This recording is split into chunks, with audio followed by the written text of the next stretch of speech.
aku pengen sharing ke kalian pengalaman aku waktu perpanjangan SIM saat musim COVID-19. Nah, ini dia SIM terbaru tahun 2020 teman-teman. Pengen tahu gimana prosesnya? Ikuti terus videonya. Nah, teman-teman, sebelum kalian memperpanjang SIM kalian harus menyiapkan 4 file. Yang pertama adalah KTP asli dan SIM asli yang masih berlaku. Yang kedua, fotokopi KTP dan fotokopi SIM masing-masing 4 lembar.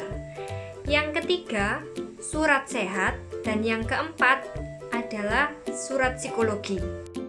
Nah, 4 lembar fotokopi SIM dan KTP kalian itu fungsinya yang pertama untuk mengurus surat sehat kalian di SIM Corner. Yang kedua, untuk mengurus surat psikologi kalian di SIM Corner. Yang ketiga, untuk mengurus perpanjangan SIM kalian. Yang keempat, untuk jaga-jaga saja.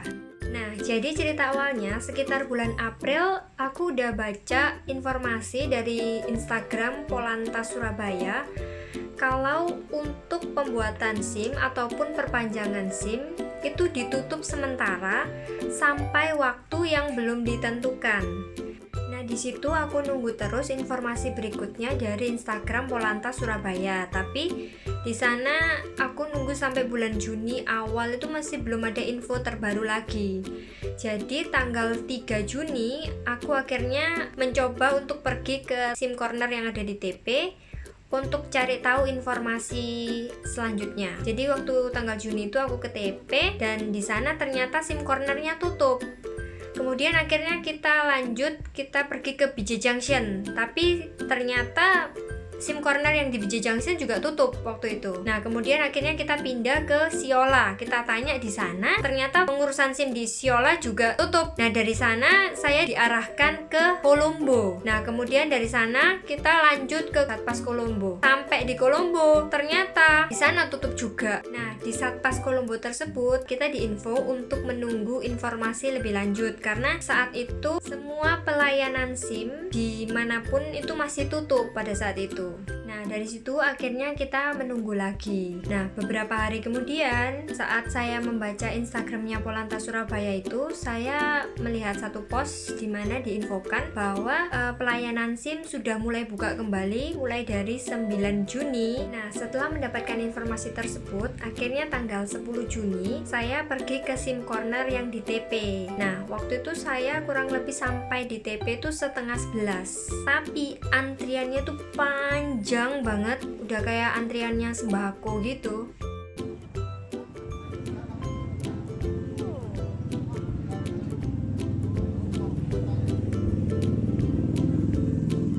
Nah, di sini kalian bisa lihat antriannya tuh udah panjang banget, padahal sekarang masih jam setengah 11 pagi.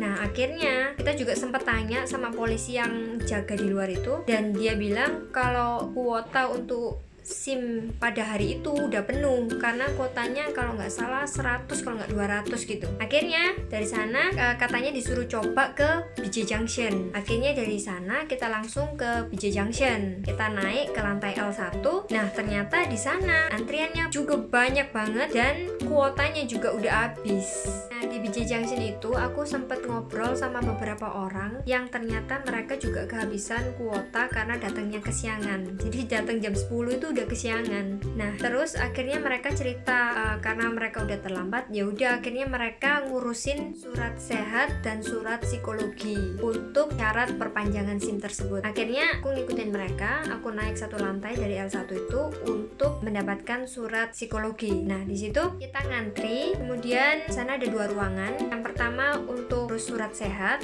dan yang kedua kalau mau ngurus surat psikologi. Nah, kebetulan kalau yang surat sehat itu saya udah punya karena beberapa hari yang lalu saya udah ke puskesmas untuk mendapatkan surat sehat tersebut. Di puskesmas itu kebetulan saya cuma dikenakan biaya Rp5.000 saja. Nah, surat sehat yang saya dapat dari puskesmas itu seperti ini. Nah, kalau yang di BJ Junction ini menurut keterangan teman-teman itu biaya untuk surat sehat di BJ Junction itu Rp40.000. Nah, kemudian akhirnya di BJ Junction itu saya langsung ngurus yang surat psikologi. Dan di situ saya masuk ke ruangannya. Kemudian kita disuruh duduk. terus kita dibagi satu kayak formulir, kemudian kita disuruh mengisi biodata, nama, usia, alamat, kurang lebih seperti itu. Kemudian kita disuruh mengumpulkan, dan jangan khawatir karena nggak ada tes-tes psikologi yang perlu kalian khawatirkan. Kemudian untuk biaya surat psikologi itu sendiri sebesar Rp50.000. Nah, udah setelah itu formnya itu diberikan ke kita dan sudah selesai. Nah, jadi untuk mengurus surat sehat ataupun surat psikologi itu kalian jangan lupa untuk membawa fotokopi SIM dan fotokopi KTP kalian. Jadi kebetulan saya kan cuma ngurus surat psikologi aja yang di BJ Junction itu. Jadi saya cuma diminta satu fotokopi KTP dan satu fotokopi SIM. Nah, kalau kalian mau ngurus surat sehat dan surat psikologi, kalian harus membawa 2 fotokopian. Nah, waktu saya ngobrol sama beberapa teman-teman yang juga mengurus SIM di BJ Junction itu, mereka cerita kalau di BJ Junction atau di TP atau di SIM corner lainnya itu kuotanya itu kurang lebih cuma sekitar 100 sampai maksimal mungkin 300-an. Nah, jadi katanya lebih aman kalau kita ke Kolombo. Nah, akhirnya besoknya tanggal 11 Juni saya pergi ke Satpas Kolombo jam 4 pagi. Say what? Nah, sampai di sana saya mulai ngantri. Di sini kalian lihat antriannya udah panjang padahal masih jam 4 pagi. Dan kita diberikan nomor antrian. Nah, jam 4 itu kebetulan saya dapat nomor antrian nomor 23 sudahan. Nah, setelah mendapat nomor antrian, kemudian kita diarahkan untuk duduk di area kursi aluminium. Nggak lama setelah itu, kurang lebih sekitar setengah jam kemudian, kira-kira jam 4:30, kita diarahkan untuk mulai berbaris, jadi berdiri gitu. Nah, kemudian kira-kira pukul 5:30 pagi, ada petugas yang datang menghampiri kita dan meminta surat-surat yang kita sudah siapkan. Yang pertama, SIM lama kita yang masih berlaku. Yang kedua, fotokopi SIM dan fotokopi KTP. Yang ketiga, surat sehat. Dan yang keempat, surat psikologi. Kira-kira setengah jam kemudian, petugas itu mengembalikan data kita yang sudah dijepret bersama dengan sebuah map dan satu buah formulir. Formulirnya kira-kira seperti ini. Nah, di situ kemudian kita harus mengisi formulir tersebut. Jadi teman-teman jangan lupa untuk membawa ballpoint hitam atau biru ya untuk mengisi formulir tersebut. Nah, di situ kita nunggu terus sampai jam 8 pagi. Nah, jam 8 itu kantornya sudah buka dan kita dipersilahkan masuk. Kira-kira sekitar 20 sampai 30 orang boleh masuk. Nah, kemudian kita diarahkan ke kantor yang pertama yaitu pengisian data. Jadi di sana petugas memasukkan data kita ke komputer. Nah, setelah dari sana kemudian kita pindah counter, kita mengantri lagi untuk counter foto dan sidik jari. Nah, setelah dari counter foto itu kita diarahkan ke counter kasir untuk pembayaran. Nah, untuk punya saya perpanjangan SIM A saya dikenakan sebesar Rp80.000. Nah, setelah membayar kita akan diberikan bukti pembayaran seperti ini. Nah, setelah kita melakukan pembayaran di counter kasir, kemudian kita akan diarahkan ke counter untuk menunggu hasil cetak kartu SIM kita. Nah, di sana kita harus mengumpulkan formulir kita itu ke counter yang mencetak kartu. Nah, kemudian setelah itu kita tinggal menunggu hasil cetak SIM kita. Nah, saya itu kan masuk itu jam 8 pagi. Nah, proses pengerjaan dari pengetikan data sampai kasir itu paling cuman setengah jam. Jadi jam 8:30 kita itu udah nunggu hasil cetak. Nah, itu dari 8:30 itu kartu saya itu baru selesai dicetak itu jam 11.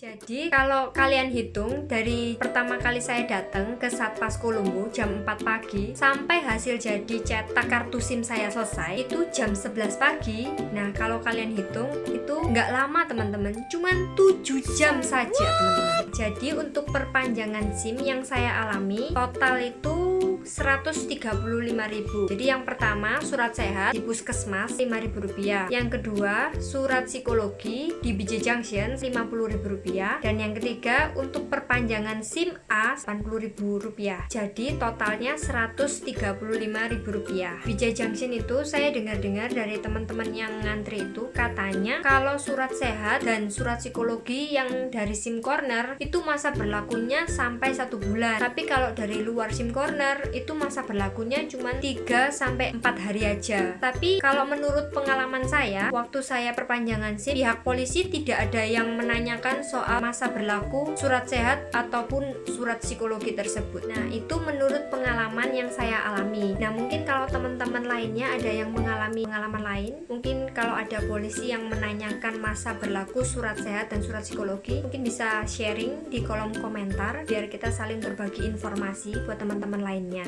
Akhirnya teman-teman, setelah penantian panjang dari jam 4 subuh sampai jam 11 siang, akhirnya SIM saya jadi juga teman-teman. Nah, ini dia SIM terbaru tahun 2020 teman-teman. Kalau kalian masih bingung atau punya pertanyaan seputar perpanjangan SIM tahun 2020, kalian silahkan tinggalkan pertanyaan kalian di kolom komentar. Saya akan berusaha menjawab pertanyaan kalian. Oke, saya rasa sekian dulu video kali ini. Semoga dapat bermanfaat buat kalian. Kalau kalian suka dengan video kali ini, jangan lupa klik subscribe dan nyalakan juga tombol loncengnya supaya kalian tahu waktu aku upload video baru lainnya. Thank you for watching and see you at the next video. Bye bye.